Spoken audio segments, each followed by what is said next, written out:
Mr. Kote, fondly known as Kote in the enterprise, is an entrepreneur and a visionary and has over 20 years experience in IT services industry. He has played several leadership roles as the president of Cyber India, founder and CEO of Opteamix, and senior partner at Iviga Corporation. He is currently the COO of Opteamix, a US-based global technology organization that enables future-ready technologies for its partners. Mr. Kote's deep passion for philanthropy has given rise to Right to Live, where emphasis is made on providing basic needs of health, education, and shelter for the millions of underprivileged in India. Mr. Kote holds a degree in computer science and engineering from Mysore University. Integrity, strong ethics, and the ability to carry his team along with him has helped him build strong client relationships, create a transparent work environment, and mentor successful leaders. I request you all to welcome Mr. Kote. Thank you, Anirban. Thank you so much. Can you all hear me okay? Yes, sir, we can hear you. Great, great. Good morning, and thank you, Himanshu, for such a wonderful insights. And I'm so very happy that we really cleared a lot of precursor for next my presentation. And also congratulations for PMI Bangalore chapter for your recent recognition. And wonderful to hear that. First of all, I'd like to thank PMI chapter for inviting me for this discussion. I was actually a bit hesitant when Bala spoke to me because I'm not an active PM practitioner right now. I've been focused on building organizations which are for profit and not profit for some time now. But Bala encouraged me, saying, people would like to hear how organizations are built and how do you really make it a healthy and happy place, which eventually will give great arsenal to make sure our projects are very successful. So for the next 30 minutes, what I will try to do, and I'm hoping you will get something out of it, is about building a trusted organization. When I say trusted organization, it also means a department or your project teams, keeping culture at the center of everything, which is really made out of our people. Honestly, the topic would require maybe 3 days for all of us to deliberate, maybe 3 weeks to plan, and 3 months to start implementing. But I will try to rush through a few things I really need to share with all of you from my experience so far, which I'm hoping will be useful for all of you.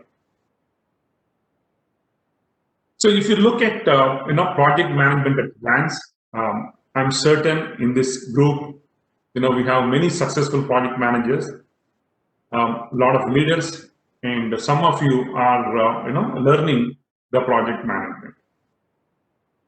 Whichever model you pick, whether it is waterfall, it's agile or scrum, there are certain things which are very common. Maybe definition, development and implementation of right processes, and so on. Providing right productive guidance to your team members. And there are many models people use. So we will pick a technique which basically revolves around people, process, and technology. And I'm pretty sure all of you agree that 3 needs to have a good balance, right? But that is not the case most of the times. People part out of the 3 sometimes is ignored, and there are reasons for it. We'll talk about it. I'm going to focus more on people side of the whole equation. That by no means says I ignore process or technology. With great respect for the process and technology, I'd like to move on to talk about how people part in any delivery organization is so critical. Just give me 1 second.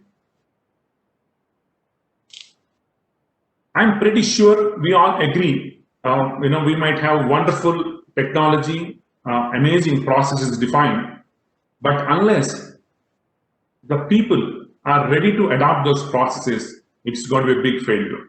So any process or technology is as good as people implementing them.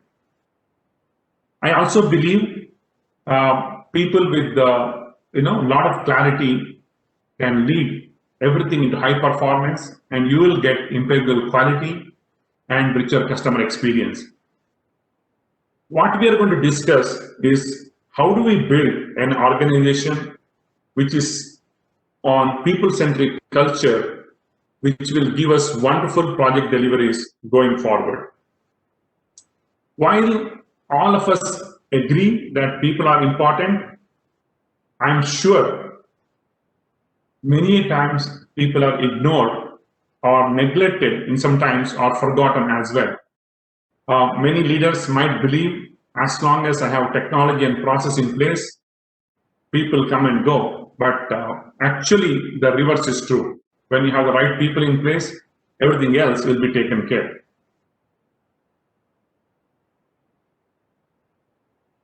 I would, just to start, I would like to take some minute and explain you why I'm such a strong believer in building a culture. Personally, I come from a rural village. It is in near Bangalore. Quite honestly, I feel the clock has stopped in those villages, for good and bad both. There are no visible good or no visible bad things happening. But the beauty of these villages is that every function or any social event, any volunteering work they take, or the services they do with extreme precision on time without any digital project management tools, what we are all blessed and have the luxury.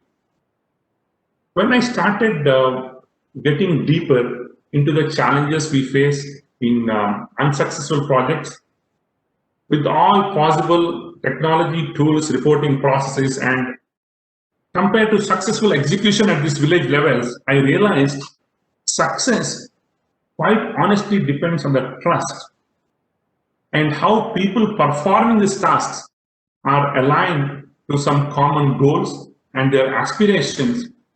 And at the same time, they are all thinking, how do you do something good for the society rather than really looking inside and thinking, how do I do good to myself? So when people come with a common goal and aspirations, I strongly believe whatever task they take becomes very successful. This led me to do some research, and I realized building a healthy and happy organization can lead to all stakeholders being very successful. And quite honestly, it is not just about process and technologies. I would like to take a poll here. If Anirban can help me to create the poll. Yes, sir. Yes. The poll is already available on the screen. So audience, please go ahead and give your options. Yes. So my question to everybody is, let's assume there are two types of organizations. One which has great strategy, great marketing plan, best in class technology team, and it's well funded. Another organization is where you have minimal politics, high morale, high productivity, and low attrition. So which one would you pick as your dream organization? Thank you, sir. The poll is available on the screen for audience. Yeah. Great. Do we have the results in maybe 5-10 seconds? We're just checking that, sir. Give us a moment. Sure.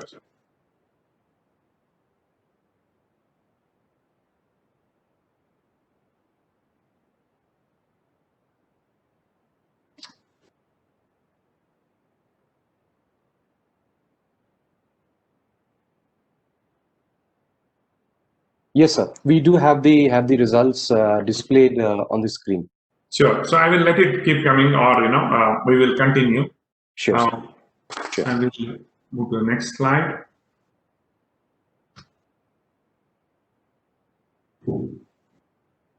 So what we are going to talk today is about building a healthy organization, right? As I could see, the poll, majority of you have selected the second option, which actually happens to be a healthy organization, wherein we have, very minimal politics, high morale, low attrition rate, minimum confusion, and high productivity.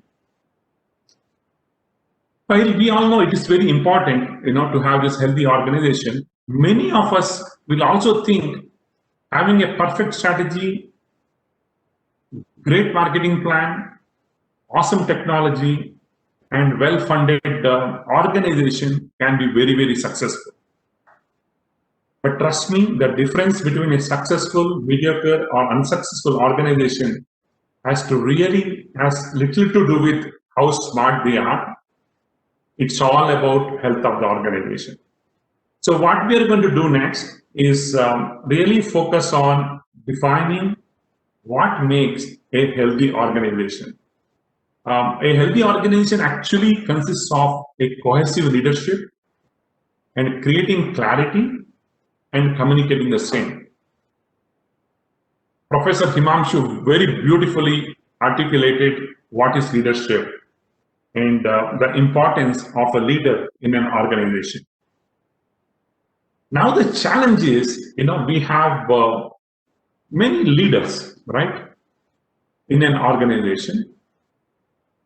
But the question is how these leaders are operating between each other, how each department is coordinating between themselves. Himanshu sir has very clearly defined what leaders are.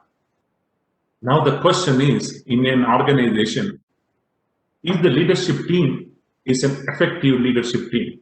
Are they small enough? Are they too big?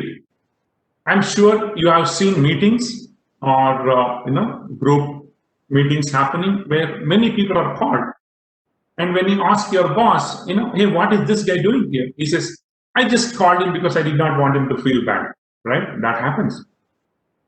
So that is not an effective team. You want to, engage with the team where everybody is accountable and they have some responsibility on that meeting or in that leadership team.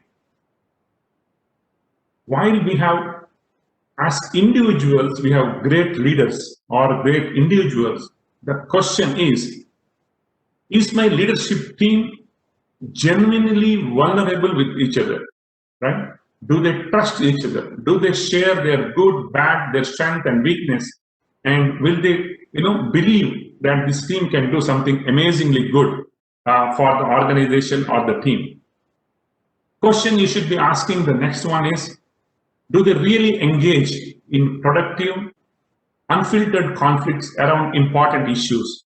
Or they just set aside, nobody wants to confront anybody.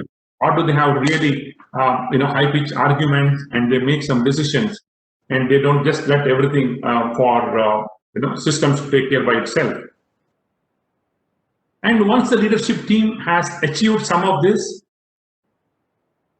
do they have a common goal? And, do they hold each other accountable for their commitments and behaviors?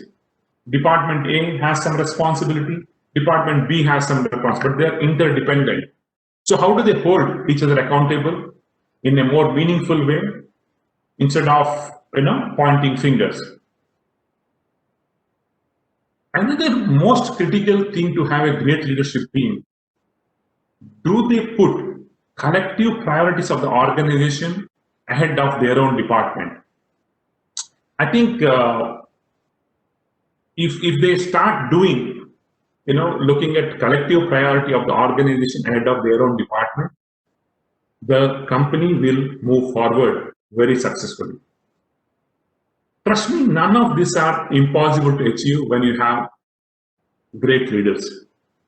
But someone has to really anchor. The top guy or the project manager of the team should really make sure he brings transparency in these subjects. He makes sure the leaders understand the importance of these 5 facets, and your battle will be half won already.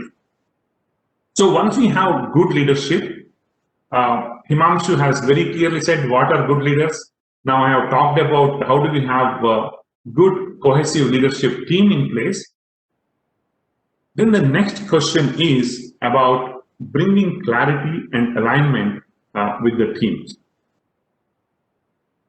Alignment is a very important ingredient in creating clarity. When I say clarity, you'll have to bear with me. There are 6 elements to bring a clarity in an organization.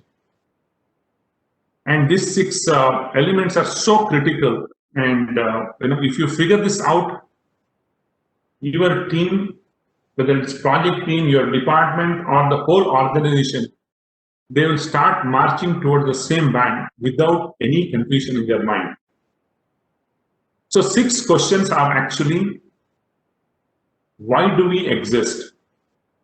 I think many of us have this question in our own minds about personally as well, right?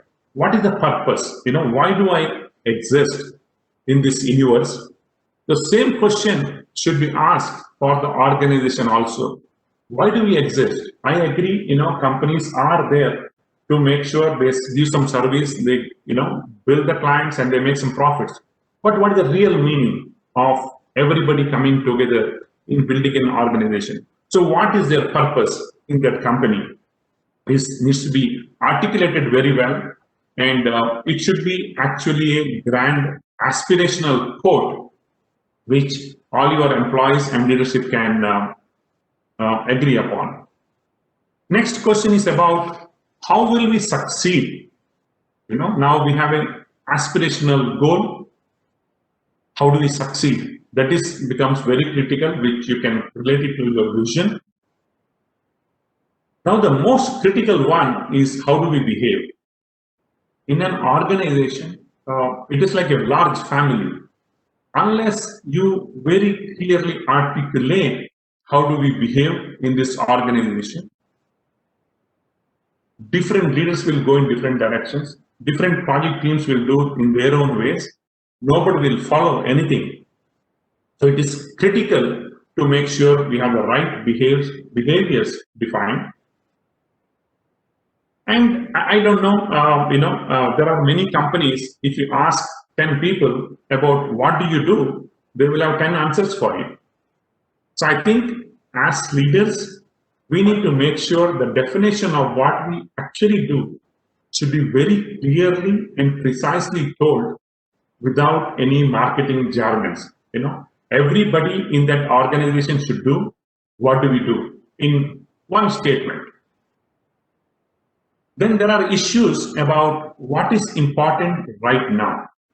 How do you make sure everybody knows this quarter, this is our focus? I'm sure for many of you, it is the year end now, the planning for 2021 will begin. And when the planning begins, every department comes with their own, things they want to do. Everybody will have 3 to 5 things they really want to achieve in 2021. And they will all go and start working in their own spirit. But as an organization, you should have one top priority that all of you are going to work together, and that is most important right now. Now you have great people with you, but do they really know who must do what, right? There are confusions in many organizations about who has to do what, and you need to really remove those confusions as well. Now, talking about 6 elements which I have discussed in my previous slide, I'm going to get a little bit deeper on that subject. Why do we exist is actually purpose is aspirational and answers the question of higher purpose, right? It is not easy, to really look into the leadership team, the team members what we have, and to really look at why this organization exists and what is our long-term higher purpose. Then you go ahead and define vision. Then the one what I talked about, the values. Once you have aspiration goals articulated, when you have visualized a future state, and agreed upon the business ethos, you are into a great start in building a healthy organization with a lot of clarity. Next, we are going to talk about other three things about what do we do, what is important right now, and who must do what. Before that, this is an example actually, how at my current organization, we define our higher purpose, our vision and values. Simplifying greatness is where we think that is our higher purpose, where we believe everybody can perform to their highest and it is possible to move from good to great. But as an organization, we should be the enablers for everybody to reach that greatness. And similarly on our vision and our values. Now, moving to the next topic, if Anirban can bring up a quick poll, that will be great. Yes, sir. Yeah. Poll is already displayed on the screen for the awesome. Yeah. Awesome. Awesome. Yeah. So now the question is, we are going to talk about who has to do what they should be, focusing on and things like that. So I'm sure there are different performance management philosophies.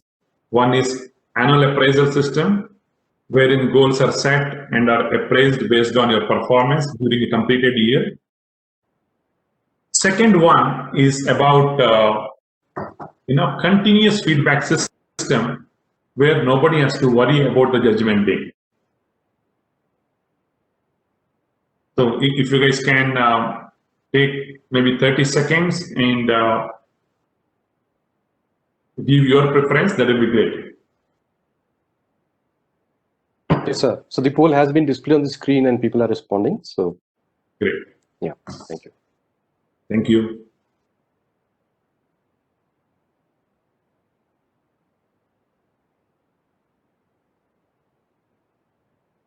Kaushik, once the poll is over, yeah, you can stop. Yeah.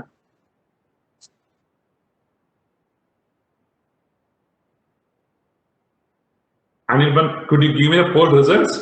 Yes, sir. Kaushik, could you display the poll results on the screen?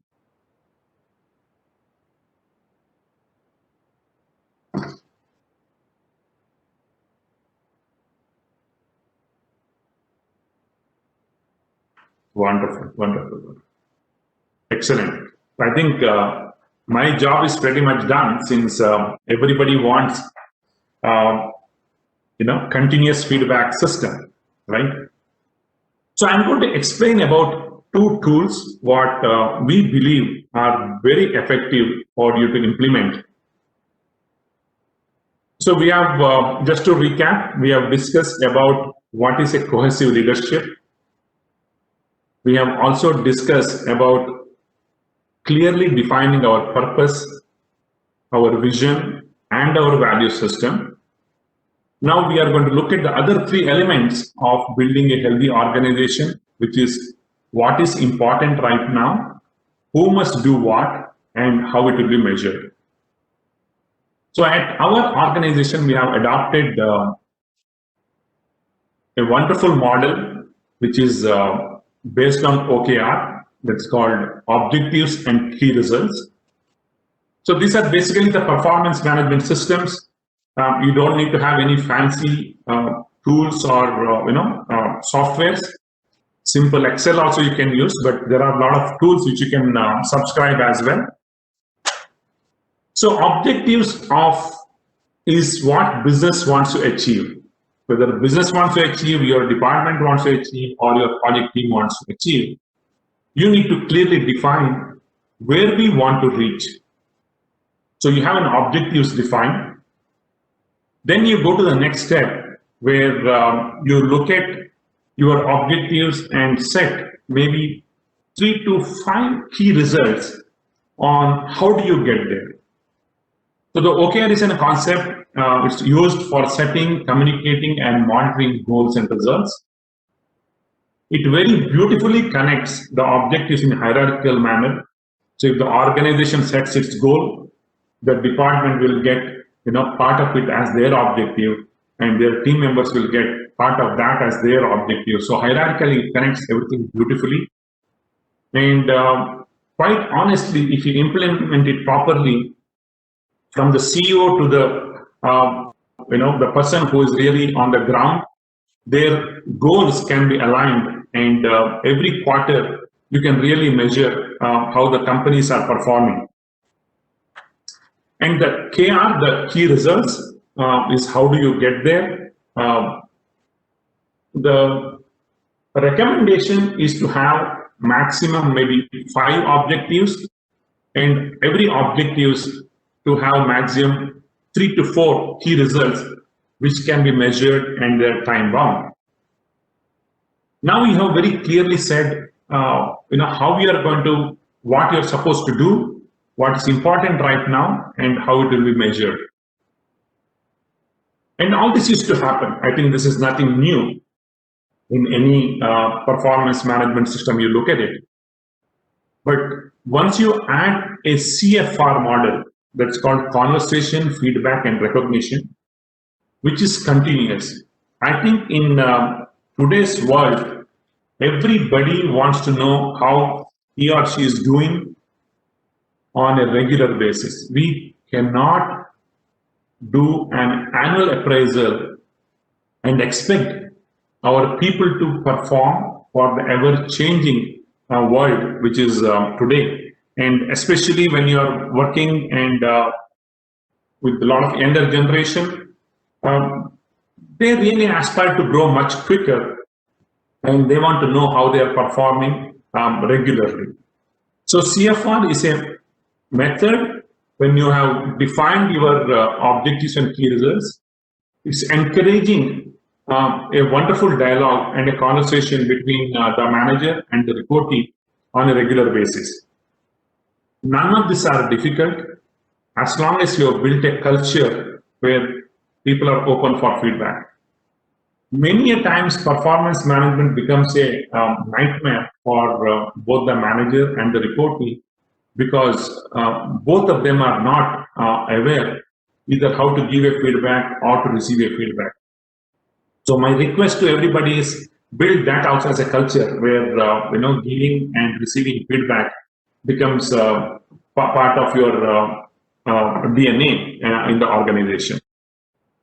We have implemented this very successfully, objectives and key results, and we really encourage all our team members to get into regular dialogue on the project or their goals, how they are doing, where they can improve, where they're done fantastic.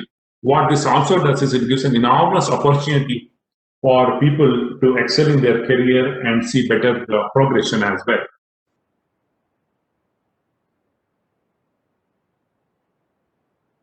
Now, if you look at it, I'm very passionate about this subject as well. I believe a healthy business cannot exist in an impoverished society. We've all been blessed by having great jobs and wonderful careers, but there are many who cannot afford many things. And trust me, as individuals, we all want to do good for our friends, family, and the society also. So the organization has to take corporate social responsibility as their main activity also. It can't be that government has imposed 2% tax, so I'm going to do something. You have to truly believe, pick up any cost, and do good for your own community, and that will bring a lot of motivation in your team. And quite honestly, if the CSR committee in your company is active, it will actually ignite individual social responsibilities, where people feel, okay, my company is doing so much, where I can go and teach a kid, or where I can go and help a poor patient, or many things. So I request all the people in this meeting to really look at your CSR programs and ignite individual social responsibility. One such example is where we are very active in that space. We have an organization called Right to Live, where we support government schools, we support a lot of patients and many things.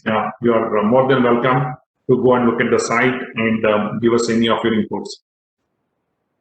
So now with all this, we have talked about, I will start with Himanshu itself, because I was so happy when we talked about the characteristics of a leadership. We have talked about leadership. We have talked about how leaders have to come together. We have talked about how we need to define a culture which includes higher purpose, vision, and very, very importantly, the behavior, which is the value. Then we have quickly touched upon having a performance management system based on objectives and key results. And to top it off, how we should have continuous conversation, feedback, and recognition. Everybody wants to be recognized, right? And it is does not matter where you are. People really want to hear the feedback. They want to be appreciated. They need to be guided, coached to become a better person. Now, if you can top it off with your project team or your department or the organization with some social commitment, that will make every individual complete. They will feel they don't need to look outside of your team or your organization to get that fulfillment. What happens once a person has a fulfillment? He's performing at his best. He's excelling in whatever he's doing. That will give you a fantastic client satisfaction. Your clients will make sure they love you and they don't, leave your organization. Your repeat business becomes confirmed. Your account managers can sleep happily. And the happiness and the commitment these individuals will have, trust me, they will follow all the processes you have defined already. They will make sure they learn the technology by themselves. You don't have to really push them to learn new technology or upskilling. A person who is happy within himself, and when you have created an environment for that person to be very happy, they will make sure with your guidance and the policies and procedures, whatever you have defined, which is aligned to your organization's goal and the culture, your project delivery will become very, very smooth. So with that, I have just put this together, saying how everything can work together. Cohesive leadership, having clarity. I did not delve deeper into communication because of the time constraint I had. Mainly what it is about, once you have your leadership in agreement, once you have involved your people to define clarity, as leaders, you have to communicate the same thing over and over and over to your team members, and institutionalize a culture, but do not make it bureaucratic. Right? Our experience so far, so we started this journey almost 3.5 years back of bringing this whole thoughts together. And some of the results, which we are very proud at my organization, which is named as Opteamix. Some examples how our happiness quotient has gone up, where our internal promotions, these are all the good indicators to see whether your employees are happy, how our attrition has reduced, how our business is growing, and some recognitions what we have received in the industry. With that, I would like to thank all of you for taking this Saturday morning to listen to what we have been doing, which we are very happy and proud about. If there is any question, we'll be happy to take it. And I also want to acknowledge few books for your reference and reading. One is called the advantage, other one is measure what matters, and delivering happiness. All of them talk what I have discussed so far in their own context. At Opteamix, we have tried to bring all these philosophies together and stitch them very nicely to make sure we have a healthy and happy work environment.